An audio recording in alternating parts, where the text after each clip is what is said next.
C'est une journée un peu aqueuse qui nous est proposée parce que la Lune est en Poisson et qu'on se remet à peine de l'opposition du Soleil à Pluton.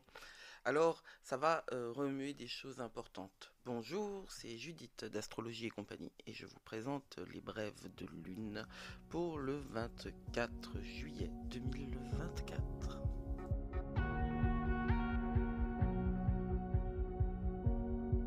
Du Soleil à Pluton. Pourquoi j'associe ça à que? Eh bien parce que c'est une énergie qui va nous emmener dans les profondeurs. Et le poisson, l'énergie du poisson, elle a l'habitude d'être au plus profond de ce que l'intuition, la réflexion peut proposer. On est très très très loin d'une relation pratique à la vie. On est dans une relation beaucoup plus puissante, beaucoup plus mystique, et c'est de ça dont il va être question. On est sorti de l'énergie de la pleine lune et puis on est sorti tout à fait de l'énergie du Capricorne, hein, de l'énergie de la Terre. Globalement, alors le Soleil est passé en Lion hier, non avant-hier, le 22, et il est opposé à Pluton jusqu'au 24 juillet, 8h09. Donc évidemment que cet aspect-là va continuer, hein. Il y a les effluves, il y a la suite, de la même manière que la conjonction Mars-Uranus, n'a pas d'effet uniquement au moment précis de l'aspect astrologique. On parle d'énergie là, hein. On parle pas d'un timing extrêmement précis. En tout cas, moi c'est pas ça dont je parle. Je parle des courants énergétiques à l'intérieur desquels nous vivons et que nous sommes censés naviguer, hein. On fait du surf ou j'en sais rien. C'est l'autre image qui me vient toujours, c'est celle de. Je vais pas vous apprendre à éviter les gouttes, hein. De toute façon, on peut pas les éviter éternellement, globalement. Éviter les gouttes, c'est surtout se dire qu'on les a évitées, hein. Au total, on est mouillé, même si on ne s'en rend pas compte. Non, non, ce qu'il faut, c'est apprendre à danser sous la pluie. Alors, cette relation entre le Soleil et Pluton qui nous a marqué et qui va continuer à marquer la semaine, hein, l'air de rien, euh, c'est... euh, c'est tout ce dont je parlais sur la résistance au changement, tout ce qui est obsessionnel, tout ce qui est de l'ordre de notre contrôle. Qu'est-ce que c'est Qu'est-ce qui est à l'intérieur de notre contrôle, hein? On en est là. Je vous invite à écouter aussi la vidéo sur le cycle du lion, parce que c'est de ça dont il est question. On doit être en possession de nous-mêmes. C'est nous qui rêvons, c'est nous qui faisons, c'est nous qui agissons. Être nous-mêmes, c'est un sacré job quand même en vérité. Je veux dire, c'est l'histoire d'une vie, hein. La première partie de sa vie, on apprend des trucs, la deuxième partie, on les désapprend pour être soi. Mais c'est ainsi. Donc le Soleil opposé à Pluton, vous avez très certainement vu des choses s'arrêter de manière abrupte, des relations qui ne se passent pas bien et des schémas addictifs et vraiment malsains à l'intérieur de vous comme à l'intérieur des autres. Euh, vous avez aussi peut-être revu votre réalité, votre histoire. C'est ce que je vous invite à faire, hein, ce voyage dans les mondes souterrains, parce que symboliquement, archétypalement, de quoi est-il question? Il est question du soleil qui descend dans l'inframonde et qui va rencontrer Pluton, le dieu des enfers.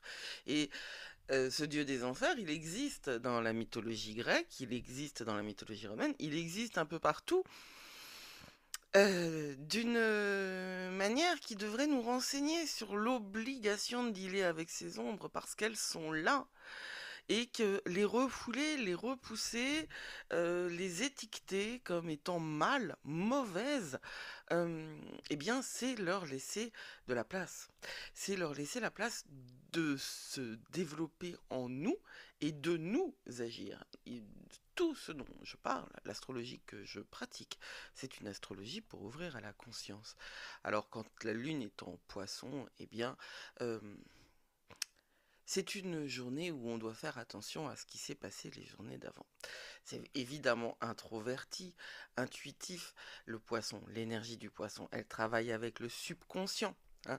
Donc, on va pouvoir intégrer, et la lune, c'est les émotions, la lune, c'est le corps, la lune, c'est tout ce qui est de cette énergie réceptive, contrairement, ou en opposition, ou en complémentarité, c'est ainsi que je préfère les voir, à celle du soleil, qui est l'énergie de l'action. Et le lion est dirigé par le soleil.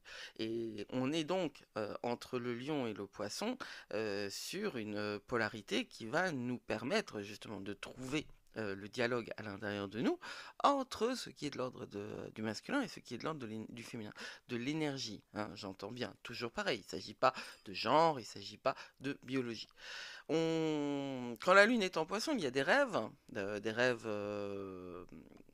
prégnants qui sont là aussi, hein, pour nous permettre de processer. Alors là encore, j'ai pas de mots en français, mais c'est l'idée de passer à travers, de transformer, d'alchimiser des émotions qui sont en nous et que l'on ne doit pas refouler. C'est donc une période de rêve, c'est une période de soins, de guérison, ce jour du 24 juillet. En plus, vous voyez le... c'est presque un... Ah, grand Dieu, j'ai perdu le mot. Un palindrome, 24-24, c'est pas du tout un palindrome, parce qu'il aurait fallu que ce soit 24-42. Ouais, il aurait fallu que ce soit 24-42. En tout cas, ça se répète. 24-07-24.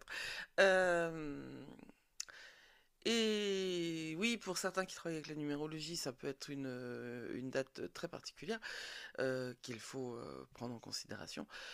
C'est un moment où on doit lâcher. Comme on a été très activé au niveau du subconscient, aujourd'hui, il va falloir qu'on trouve du temps pour lâcher. La Lune, elle est carrée à Jupiter de 11h06 à 14h26. Jupiter, qui lui nous joue une partition en Gémeaux. Donc, on est dans une opposition. Alors quand c'est en carré à Jupiter, c'est toujours positif, hein. C'est créatif, c'est une stimulation créative. Donc dans le domaine des rêves et dans le domaine de la guérison, c'est un bon moment pour guérir. C'est un bon moment pour s'amuser aussi. Et la Lune carrée à Jupiter, elle nous permet de jouer une partition peut-être à laquelle on n'a pas pensé avant, mais n'en attendez pas trop. Quand la Lune est en Poisson, on est quand même dans quelque chose de très profond. N'essayez pas, n'oubliez pas que la Lune en Poisson, il s'agit aussi d'une tentation d'utilisation de produits euh, pour bien, mettre à distance justement les émotions et les souvenirs et les rêves et toutes ces choses qui nous plombent parce qu'elles sont hors de notre contrôle. C'est l'ego, hein, qui est titillé par l'immensité du poisson. Ce soir, de 20h52 à minuit 9, la Lune, elle est conjointe à Saturne. Alors, une Lune en Poisson conjointe à Saturne, ça, c'est quelque chose, et en Poisson, donc, c'est quelque chose qui n'est pas agréable du tout. On peut avoir vraiment le sentiment d'être coincé, et le Poisson, il supporte pas bien, hein, Saturne. En fait, Neptune, c'est Jupiter sans Saturne. Parce que Jupiter et Saturne, dans l'énergie astrologique, euh, jouent une partition commune. Il y en a un qui est dans l'expansion absolue, et il lui faut Saturne, il lui faut le temps, hein, Saturne c'est Chronos aussi, il lui faut le temps pour le remettre un peu, comment dire, les pieds sur terre, et lui donner le cadre, ce cadre qui nous tient. Ce cadre sans lequel nous ne pouvons pas vivre. Eh ben, Neptune, qui dirige les poissons, c'est Jupiter sans Saturne. Il n'y a plus de contrainte.